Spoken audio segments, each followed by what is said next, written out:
Hi, I'm Edward Musio, CEO of Group Harmonics, and I'm going to tell you why email starts fights. It happens all the time. It starts out as a simple bit of information, turns first into a discussion, then an argument. Finally, our inbox is full of emails back and forth, and no one knows what's going on.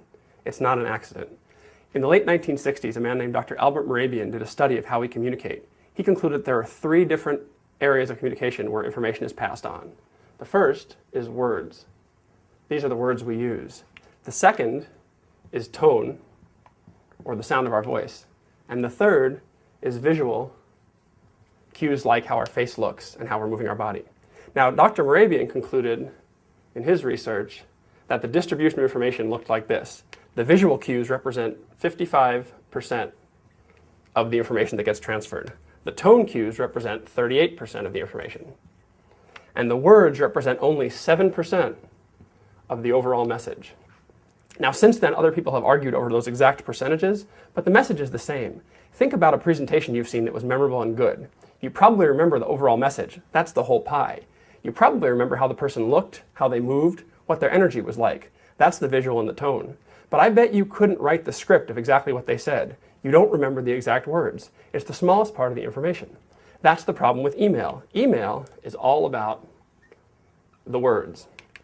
Let's say I sent you this email. The words are, I didn't say you have an attitude problem. What exactly do I mean? Is it I didn't say you have an attitude problem? Somebody else said it. Is it I didn't say you have an attitude problem? I meant your coworker. Or is it I didn't say you have an attitude problem? I meant you have a communication problem. The words aren't enough to communicate the message. And that's the problem with email. This is a terrible message to send in email because it isn't clear what I mean. What do you do about this? Well, the answer is simple. You use email only when you should.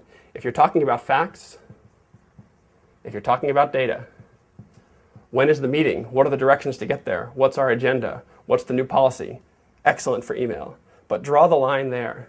When you get into emotional content, when you get into sensitive issues, do not let email be your answer. Stop it here and switch back over to in-person or on the phone. Remember, if you get on the phone, you pick up tone again, you've picked up 38% of the information.